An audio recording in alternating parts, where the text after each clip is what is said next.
Okay guys, I got asked this tons and tons and tons and tons. How do you improvise?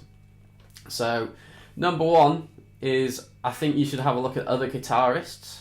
Really get a feel for what they do in certain situations.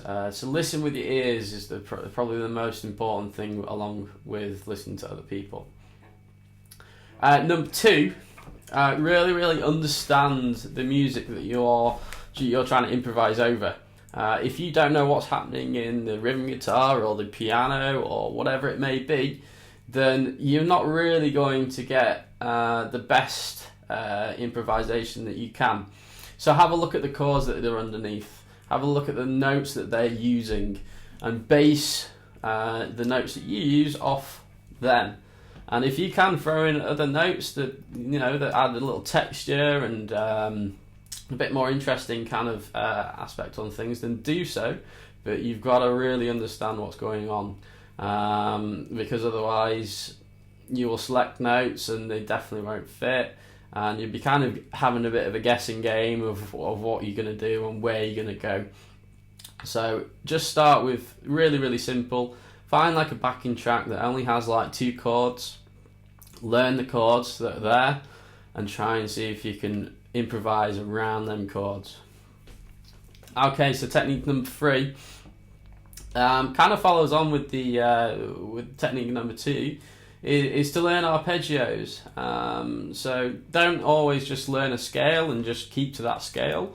Learn the chords that are underneath, learn the chords that are in the rhythm, and then learn the arpeggios for them chords.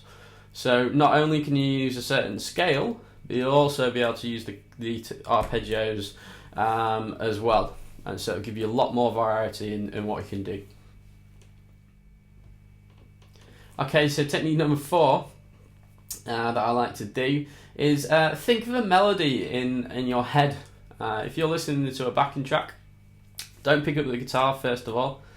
Start thinking in your head of what can fit over there, and then once you've really got kind of an idea in your head, try and see if you can replicate that on the guitar. So for example, you could just go dun dun dun, for example, right.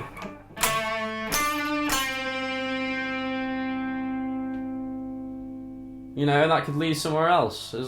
If you can think of a melody and you can think of a beginning and an end, then try and do that in your guitar playing. Okay, so next little tip is leave space. Leave space. Don't be afraid to hold on the note for longer than you would think, or just leave complete gaps. Be silent. With phrasing, if you think of a really good phrase and then immediately follow it with another, the listener doesn't really get the chance to kind of process what you've just done. So don't be too busy in your guitar solos. The next technique I'd like to say is think about a note and how many possibilities you have with that one note. And what I mean with that is how to get to that note. Do you slide into it? Do you bend into it? Would you hammer it on from another note? Would you pull off onto the note? Would you maybe rake into the note? There's so many possibilities that you can do to get to that one note.